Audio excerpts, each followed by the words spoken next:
Hello বন্ধুরা, তোমরা সবাই কেমন আছো? আশা করি সবাই খুব ভালো আছো। আজকে আমি যে কেকটা দেখাতে চলেছি, এই কেকটা বহুবার আমি বানিয়েছি, হয়তো আমার পুরনো ভিডিওতে তোমরা দেখেছো। আজকে যে অর্ডার করেছিল সেও আমার পুরনো কাস্টমার। হঠাৎ করে সকালবেলা বেলা 12টা নাগাদ আমাকে ফোন করে অর্ডার করলো, দিদি আমি ভুলেই গেছিলাম, আমার ননদের আজকে বার্থডে, তুমি আর্জেন্ট আমাকে একটা কেক বানিয়ে দাও।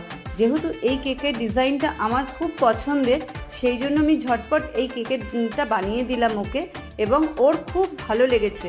তোমাদের কেমন লাগলো একটু আমাকে জানিও, কমেন্ট করো, সাথে একটু লাইক শেয়ার করে দিও।